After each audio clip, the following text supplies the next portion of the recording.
Hi everybody, good to see you all here, and it's great to have the opportunity to talk to you about this stuff. I'd like to also acknowledge the traditional owners and thank Luke and the Melbourne Drug and Health Alliance for flying me across the country to speak with you today. I'm looking forward to the program myself. It looks like it's a great program. So I'm going to be talking about the wider availability of naloxone to prevent heroin-related and other opioid-related overdose and harm today. Many of you will have seen in the press, in the drug area and elsewhere, a number of papers that have come out talking about this stuff. And what I'm going to be doing today is giving you a bit of a primer for new players and a refresher for those of us that have been around for a bit longer about heroin-related overdose, talk a bit about overdose trends, a bit about them in Victoria and also nationally, and then talk about what's been happening in terms of calls for wider availability of naloxone. I'm going to look at the evidence in three areas. Firstly, the evidence around the safety and effectiveness of naloxone administration by trained non-medical people. Talk about some special issues around provision of naloxone. Talk about the impact of naloxone on overdose mortality rates. What does the evidence say in terms of impact? Then I want to talk a bit about what's been happening internationally in terms of facilitating access, and finally talk about some recent developments in this country. But first of all, a news flash. It was with great pleasure that I heard from a colleague who was at the meeting that just 2 weeks ago, the UN Commission on Narcotic Drugs called on the UN, the WHO and member countries to address drug overdoses in their countries, including to explore evidence-based provision of naloxone to help deal with overdose resuscitation.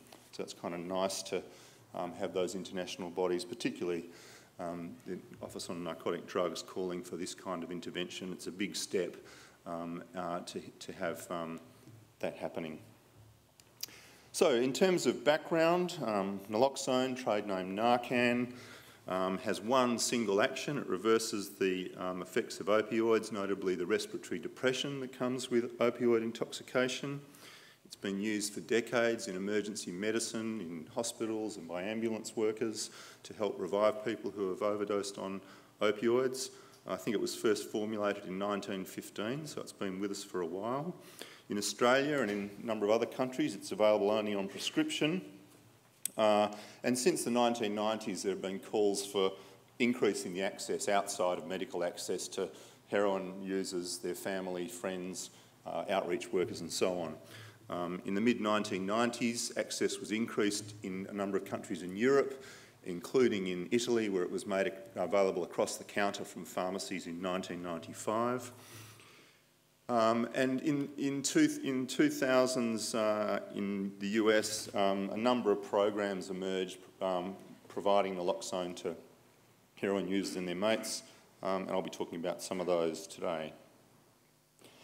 And the evidence is now building, and we're now calling for programs to be implemented in this country, and indeed some prescription programs are soon to start, including the one in the ACT.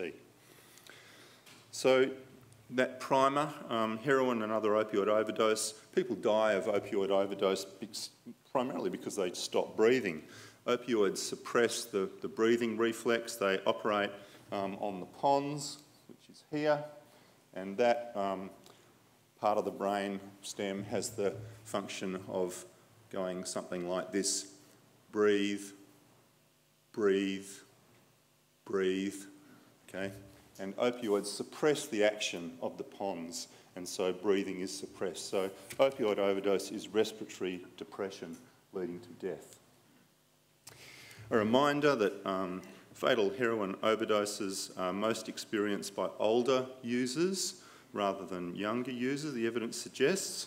Being in drug treatment, particularly in opioid substitution, is protective for overdose. Overdoses overwhelmingly involved polydrug use, particularly use of other CNS depressants, notably alcohol and benzos. And where people have abstinence due to either voluntary means, such as going into treatment, or forced, such as being in custody, people's tolerance declines and they're most at risk.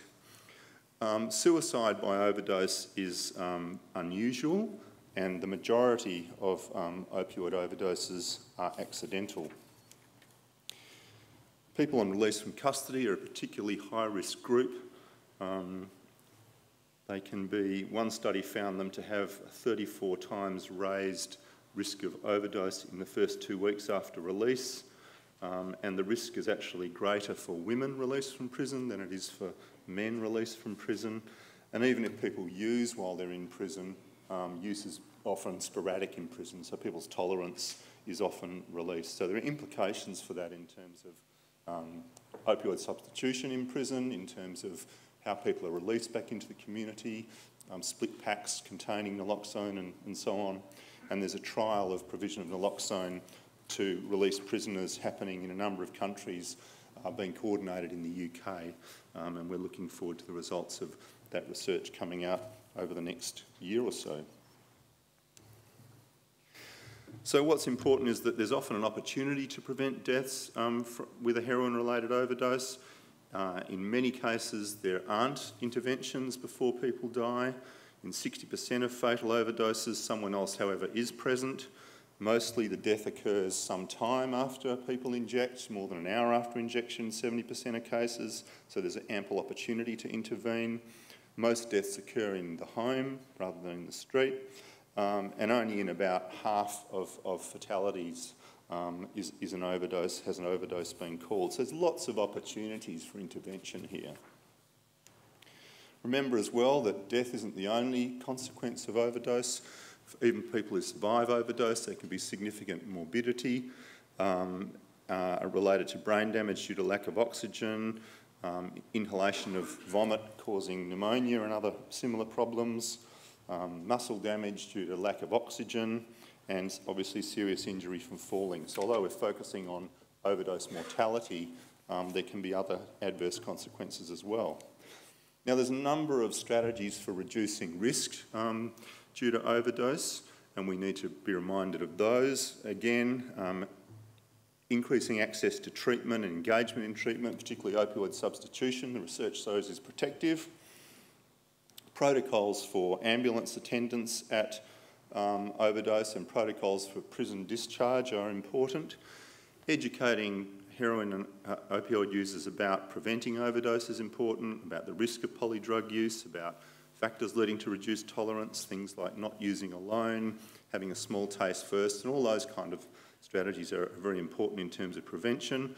And then, of course, there's training in overdose management, such as looking at the signs and symptoms of overdose, the importance of people not being left to sleep it off. That's often a sign that respiratory depression is occurring and people unfortunately get left to sleep it off and they never wake up.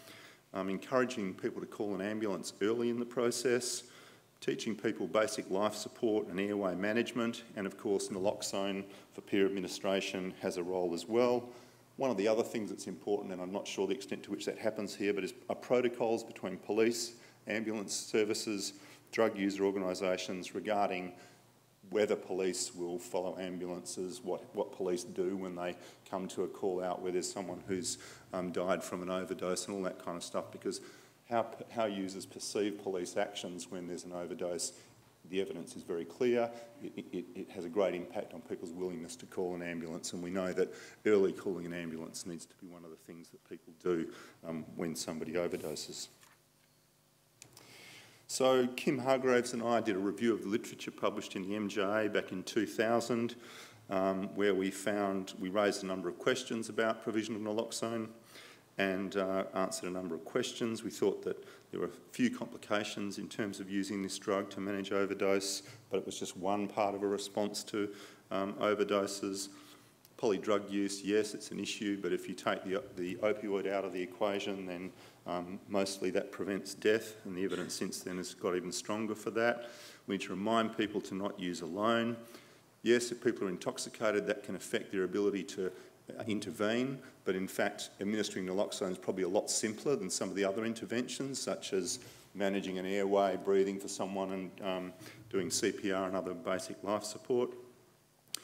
We thought it was pretty unlikely that it would lead to more hazardous heroin use. There are lots of other barriers to heroin use, not just fear of overdose. We didn't think it would lead to more heroin users, and the evidence has got clearer about that. We need to encourage people to call an ambulance.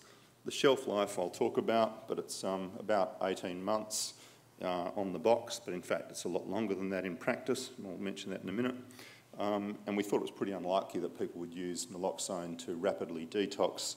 Naloxone, if you're intoxicated on heroin, having naloxone administered to you is an extremely unpleasant experience, and it's not likely to be one that people go for willingly. Just in terms of overdose statistics, and when I put these numbers up, it's important to remember that these are real people who have died.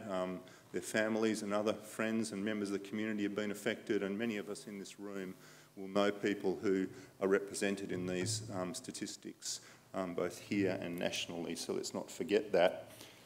This is Victorian data of heroin-related deaths from 1997 to 2009. You can see the period of called the heroin shortage that occurred after 2000, and then there's been a basic sort of fairly stable cyclic change in overdoses to 2009. These are admissions to hospital for heroin-related poisonings. The graph tracks pretty closely, unsurprisingly, the graph for ambulance call-outs. And if we look in the last couple of years for which data is available, there was around 100 fatalities for heroin-related overdose in Victoria per year. Look at the national figures. This is data from the ABS recorded in the IDRS National Drug Reports, Drug Trends Reports. Here you can see back as far as 1988, you can see the increase in overdose deaths through the 90s.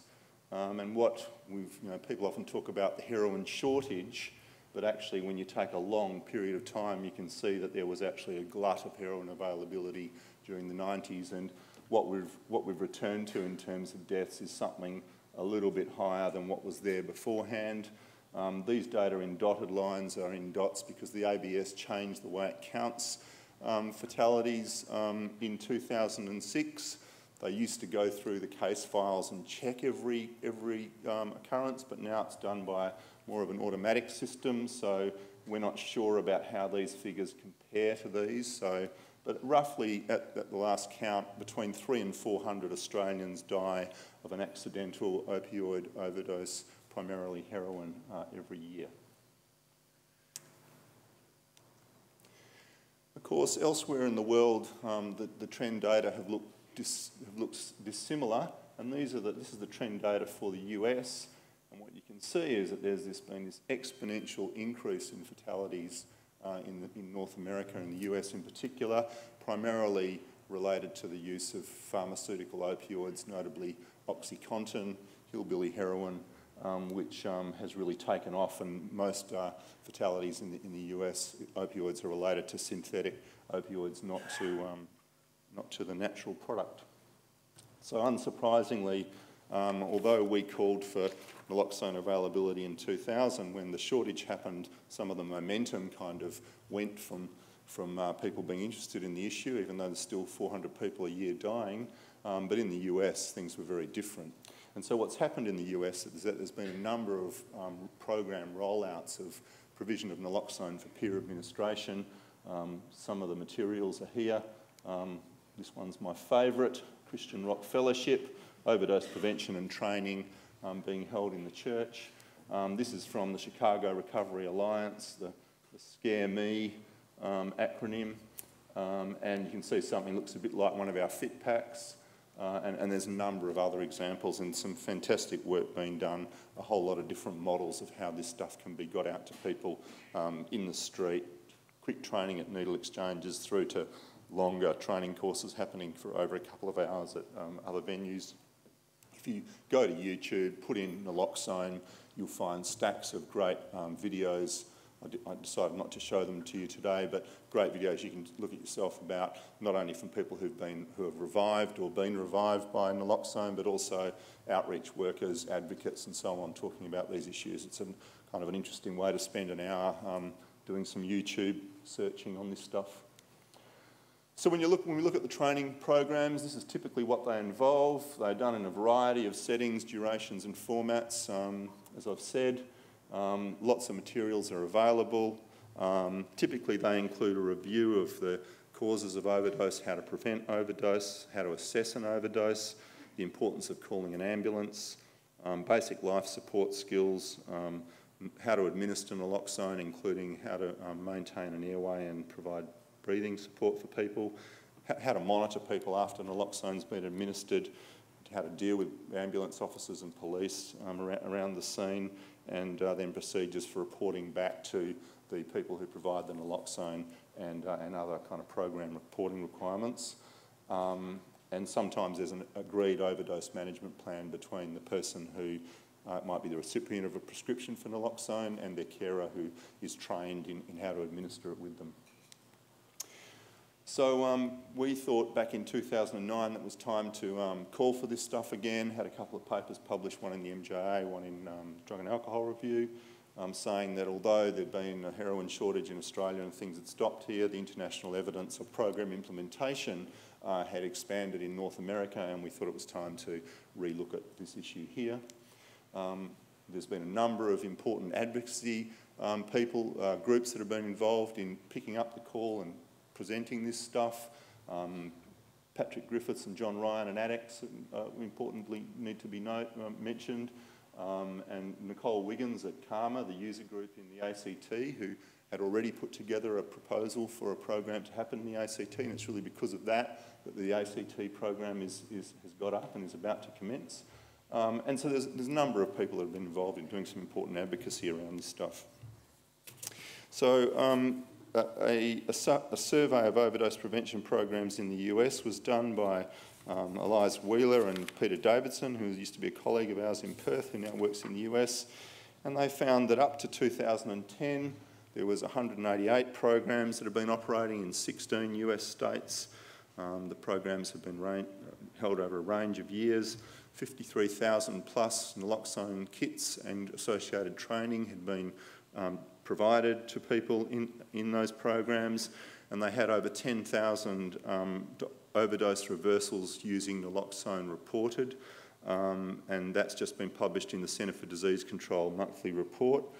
Most of those trials involved the large 10 ml bottles, which we wouldn't use in Australia because of issues about reuse and reinfection, but that's how they mostly do it in the US, about 42% in 1 ml vials. And you can see as well that intranasal preparations are also available. There's an example of one there. There's a little atomizer that fits on top of the syringe, and you squirt it up people's nose, not because they need to breathe it in, because if you're in respiratory depression, you're not doing much sniffing, but it just goes through the membrane of the nose and gets it absorbed straight into the bloodstream. So that's how it's administered there. The intranasal preparation isn't widely available in Australia. I don't even think it's scheduled, but I might be wrong about that. But as well as that, there's been programs implemented worldwide. Programs are across the UK, US, Canada, Germany, the former Soviet Union countries, countries in Scandinavia, China, Afghanistan. You can see the list. You can see the list there. There's that Scare Me brochure in Chechenian or Russian, I'm not sure which. And there's a lot of work being done by the Open Society Institute in former Soviet bloc countries, rolling stuff out, and some great testimonials from outreach workers working in those countries about how important it's been in terms of reviving people and reducing some pretty nasty overdose trends in certain cities. So in terms of the evidence, this is the first block, looking at the impact of training in overdose management and naloxone administration on behaviour.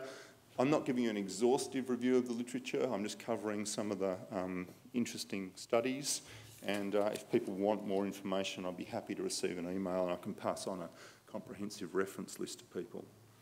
So John Strang and colleagues in the UK were the first to really run this kind of program and evaluate it.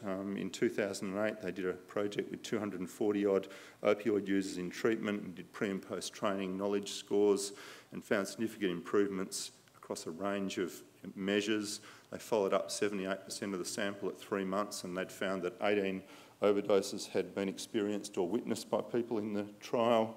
And naloxone had been administered on 12 occasions out of those 18. There were no deaths among the 12 who administered naloxone, and there was 1 death among the 6 people who weren't administered naloxone, which is important. Anna Williams did her PhD with John and did a trial with family members and carers of opioid users in treatment, a 2-group randomised controlled trial where the experimental group got the naloxone and the training, and the control group got an interview and a DVD about overdose, but no naloxone training and no naloxone provided.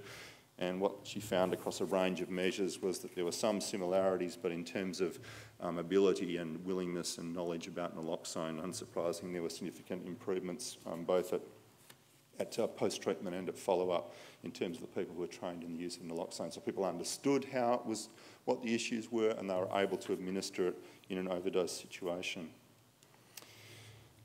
In Chicago, this is Sars Maxwell's work at the Chicago Recovery Alliance. Sars was out here a couple of years ago, presented it at a number of venues, including in Melbourne, and some of you, I think, would have come to that. From 2001 to 2006, they dispensed 10 ml large bottles, these I'll show you after, of naloxone. They had 319 reversals. There was 1 unsuccessful reversal, 1 person had a seizure and 1 person vomited. And one of the testimonials from a person who went through that, there's a number in her paper. This person says, if you ever get in a meeting with some professional type people, tell them that, you know, people like us know we're not professionals, but if we have it, naloxone at hand, we can save somebody's life with this stuff. It's a lifesaver, there's no question. In New York, 122 IDUs trained at needle and syringe exchanges in skills, knowledge and prevention of overdose, including naloxone provision. 2 1 ml vials of naloxone provided.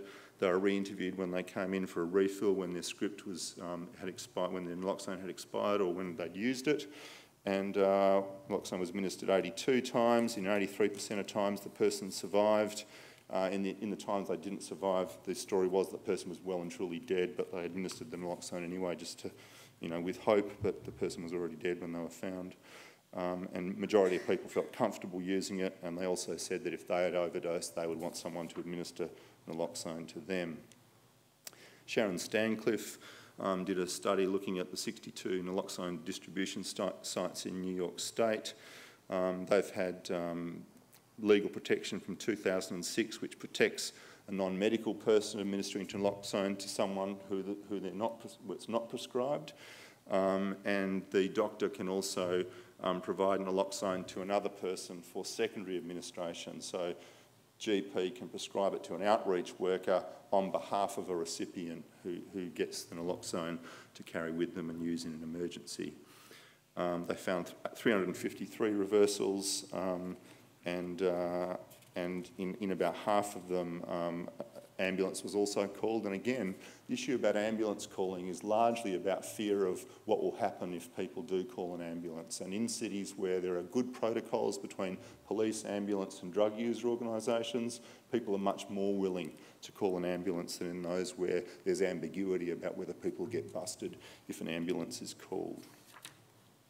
In San Francisco, about 2,000 people were trained, and overall you can see that there were 399 overdose events when naloxone was used. In about 90% the overdose was reversed, but in that city only 29% reported calling an ambulance.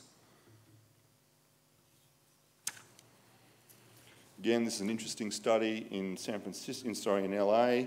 This is with street opioid users outside of housing, what they call skid row, injecting drug users in the US. This is a group of marginalised people with multiple health-related issues and social-related issues, and even among that group, They had 73%. They had 35 overdoses were responded to. 22 individuals responded. So some responded to a number of overdoses. 26 people recovered, and the outcome was unknown in 5. But importantly, 85% of cases, people stayed with the victim, which is rare for this group, who often would shoot off when someone overdosed because they didn't want to get involved in police inquiries and so on. Naloxone was administered in 80% of times, and even in 65% of times, people did airway management and rescue breathing. So pretty good outcomes for that group. In Boston, they have an intranasal naloxone program, 385 people trained over 15 months. Some of the great materials there, a cartoon format, comic format, which takes people through the process of preventing and managing an overdose. There was just 15-minute training in that case. Excuse me.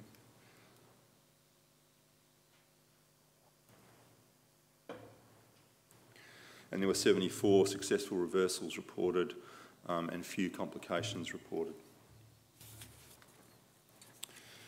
In Wales, they have a program running and it's in 9 locations, including 4 prisons in Wales. It's been running for 18 months. They've got 633 people who've been trained and given naloxone kits, and that, according to their records at 2011, 48 kits had been used. They showed pre-post improvements in knowledge and skills, and people could administer it effectively, and they're recommending that it's rolled out nationwide. So that's just a smattering of some of the reports about program implementation in the literature. And there's a lot more out there than these studies. I want to address a couple of special issues. One of them is about the issue of reintoxication. One of the issues with naloxone is it only lasts for between 30 and 90 minutes after it's administered, but many opioids, particularly long-acting pharmaceuticals like methadone, obviously, or oxycodone, actually last in the body for a lot longer. So there's an issue about, you know, you give people a shot of naloxone in their bum or in their thigh, and they start breathing again and wake up, but there's a risk that they'll drop again once the naloxone wears off because the opioids are longer acting and hang around in the body, and that was one of the concerns that was raised when we did our review back in 2000. Well, in terms of the evidence, it certainly is the case that there is a difference in terms of how long the drugs last for, so we need to encourage people to monitor and stay with the person for 2 hours, up to 2 hours after the drug's administered in most cases. But the evidence is that actually few people drop again. In one study, 998 opioid overdoses where the ambulance was attended but the person refused to be transported back to hospital. They couldn't find one case where one of those people subsequently appeared in a morgue within a 12-hour period after naloxone was administered. Some appeared days after due to other factors, including subsequent drug use, but no one dropped again from their overdose that they were administered naloxone for. Again, SARS Maxwell did a review. There wasn't one case in 319 where the person dropped again.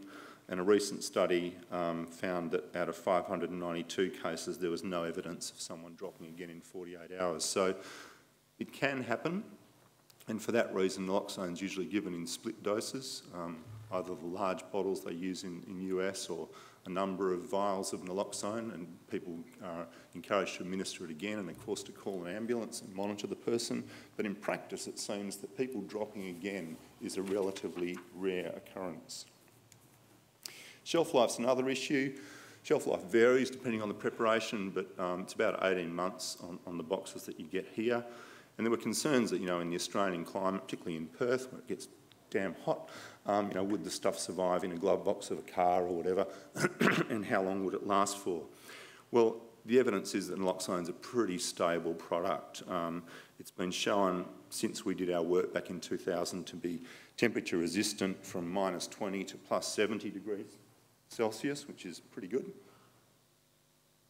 And as well as that, it lasts for a long time, up to 6.5 years when it's stored in good condition. So yes, we do need to get people to bring their naloxone back after 18 months, but the reality is that it's actually a pretty robust product. The other evidence is about the secondary benefits in terms of engagement and empowerment, and Sars Maxwell talks eloquently about this stuff, and if you jump on YouTube you'll see Sars talking about this at great length. I've already shown you one of those quotes, but what she says is that many people, as we know, who inject drugs are subject to stigma and community ostracism, and one of the things about providing naloxone, which is kind of a bit different to needle exchange, where I think I'm a great advocate for needle exchange, but the origins of needle exchange was about protecting the community, whereas naloxone is about protecting the individual. One of the things that she argues providing naloxone to people says is that it's saying to them, it matters to me whether you live or die. And that for many people that can be quite an empowering thing. And the evidence is that a number of people who have been provided naloxone actually are more likely to front up to other services for treatment and other things because it gives them back control, a sense of having power over their lives in terms of being able to stay alive and to support their mates, and that's not a small thing. Okay, let's look at the impact of naloxone programs on rates of overdose in the community. First thing to say is that there are caveats. There are observational studies which show that there have been reductions in overdose deaths when naloxone programs have been administered, but up until recently, while these findings have been compelling, we haven't been able to definitively attribute the declines in the overdose deaths to the naloxone programs themselves because there hasn't been control group, control locations and so on. But even in these studies, many local experts observe that other explanations for the reduction in deaths are unlikely. There are many public health interventions anyway aren't amenable to intervention through randomised controlled trials, and although many of us were involved in advocating for needle and syringe exchange back in the 80s and all the way through, it's only been in recent years that randomised controlled trials have been done. And that's also the case with many other interventions in the public health field. And we've now got a new unpublished study, which I'll show you in a minute, which provides much stronger evidence that it's actually the naloxone programs themselves that are contributing to reductions in overdose mortality rather than other factors. So here's the data from Chicago, from a study published by Sharon Stancliffe and Sars Maxwell and others. And what it shows is that overdose mortality was increasing up until 1999, 2000, and the program began in 2001 and was then sort of arced up over time, and we saw this drop and there's been a sustained reduction at that kind of level over time. Does it prove that this program resulted in these deaths declining? No, it doesn't. Is it interesting? Well, I think it is. Here's the data from Sharon Stancliffe in New York. Again, see overdose fatalities. Then the law was enacted to support the provision of naloxone to heroin users, their friends and family members, and we see a decline thereafter. Again, proof? No, it isn't. Interesting? I think it is. And when you talk to Sharon and other people involved, you know, they're pretty clear that it was the naloxone programs that contributed to this stuff. But will that get through a peer-reviewed journal? No, it won't. But a new study that I think will get through a peer-reviewed journal was talked about last year at the American Public Health Association by Wally and colleagues in Massachusetts, where they did a study to look at the impact of intranasal naloxone distribution programs on fatal and non-fatal overdose in Massachusetts, a quasi-experimental time series comparison of 18 cities and towns with 5 or more opioid-related deaths each year from 2004 to 2006. They had programs implemented by community-based programs, and they had 152 reversals, and you can see the results there in terms of what happened on an individual basis. But what's interesting is that when they compared the cities or the towns that had more than 150 versus less than 150 naloxone kits distributed per 100,000 population, they found a big difference in the decrease in the number of overdoses that occurred. That is, the more distribution per person of training and naloxone, the greater the reduction in opioid overdoses. So they had a 26% reduction, you can see there, down to 74%, where there was more than 150 kits per 100,000 population distributed. So there's the first study that shows a sort of dose-response relationship of naloxone distribution to overdose death reduction. So their conclusions were that opioid education programs involving naloxone distribution should be a part of public health efforts to reduce opioid deaths, that we need to train at least 150 per 100,000 people to get a reasonable kind of impact. But if you target those who are most likely to witness an overdose, primarily heroin users and their friends, or opioid users and their friends, then it's likely to be more efficient. And we need to do more to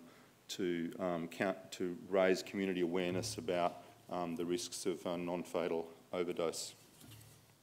So what they found was that there was no reduction in the number of transports that occurred to hospital, so that the same number of overdoses were happening, but more people were being revived as a result, rather than less people. And their suggestion was that as a result of the training, more people were willing to call an ambulance and have people transported to hospital.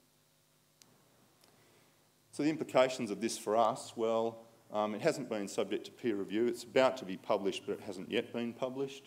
But assuming that it is published, and I think it pretty well will, it shows that even when other things are controlled for, and they controlled for the number of methadone and opioid substitution treatment places, they controlled for socio-demographics, they controlled for other forms of treatment and a whole range of other factors that might explain the reduction.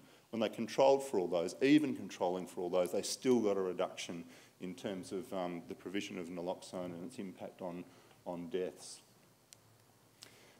It goes to the issue of the need to scale up beyond demonstration projects. I did some quick maths, and I always forget to divide by 10 or something, so please check these numbers, but I reckon, this is researchers' confession, I reckon that with a population of 4.1 million, if their figures are right, you'd need to train about 6,000 people to get a 26% reduction and distribute naloxone to get a 26% reduction in opioid overdose fatalities in Melbourne. But they do say that the outcomes are better when you train people who are more likely to witness overdose, and we're not clear that these rates would apply in Australia, but assuming that they do, that's the kind of thing we'd be looking at. Okay, so what measures have been taken to facilitate naloxone distribution internationally? Well, the first thing is that there are a number of examples of laws that have been passed to support doctors prescribing naloxone, to support secondary distribution, to provide support for people who use naloxone, to revive someone who's not the recipient of a prescription, so Good Samaritan legislation, and there's a host of examples of that stuff in North America, in the UK and elsewhere. Thanks. And here's just another example of them. In 2010, the Scottish Government, there's been a large and high maintained opioid overdose in Scotland, rolled out a national program, funded £5 million a year over 2 years. We're yet to see the evaluation of that, but that was an example of a government getting right behind it. So what should we do here about naloxone in Australia? Well, I think the options are to do nothing until opioid overdoses increase. We could do nothing until we get more evidence. We could conduct or await a randomised controlled trial. Well, I don't think we should do any of those things. I think we should be addressing Good Samaritan legislation. I can talk to that later. I think we should commence and monitor prescription naloxone programs. That's what's happening in the ACT. I get the naloxone prescribed to me. I'm the opioid user. It's prescribed in my name. My lover, my mother, my neighbour, my friend gets trained with me in administering the drug to me, and when I overdose, the drug's administered to me. So there's no legal issues with that. If it was to be prescribed as an S4, if it was to be administered as an S4 to another person to whom is not the recipient of the prescription, we then have issues like the need for Good Samaritan legislation to protect the person who administers the drug and so on, but under a prescription program like the ACT program, there's no need to worry about that. So looking at the program in the ACT, the program's to provide naloxone to people along with training. The training's being done by CARMA, the outreach, the user group in the ACT. It's been approved by a medical practitioner who's involved in the prescribing, and people are trained. I think it's a 1.5 hour training. At the end of that period, they attend the doctor who's there at the training, who does an assessment with them. There's a pre-post evaluation in terms of their knowledge that occurs. They're trained in a range of things, like I showed you in that earlier slide, including the full BLS CPR training as well for people for whom might need that. And 5 vials of 0.4 milligram 1 mil vials are provided, along with 5 sets of intramuscular injecting equipment, swabs, information pack, and other information like referral to treatment information and so on. They then get followed up within 6 months. We're doing an evaluation if they haven't come back to renew their script, and there's going to be 200 people run through over a 2-year period. There's also a trial of intranasal versus intramuscular naloxone, which is happening at the medically supervised injecting facility, and I'm hoping that Marianne will be able to talk about that later. And there's at least 2 other jurisdictions, Victoria not being one of them, that are moving towards a prescription naloxone program plus evaluation in Australia at the moment, but I'm not at liberty at this point to talk much more about that. So stay tuned. So the summary is, it's not a silver bullet for opioid overdose. It's an additional intervention to those that are already used. There are good published studies from overseas that show that people can be trained, that they do use the stuff, and that it does make a difference, and there are very few cases where there have been adverse outcomes reported, and we know that it can engage people who are difficult to engage, and that those people will administer it. The observational evidence shows that there have been reductions where opioid distribution, where naloxone distribution programs have been implemented, and there's now new evidence that suggests that there is a cause and effect relationship there. In Australia, we should be commencing and evaluating prescription naloxone programs, and we should be making policy and other legal changes to prevent more widespread availability of this drug, which I think you can see has got the capacity to save the lives of Australian opioid users. Thank you.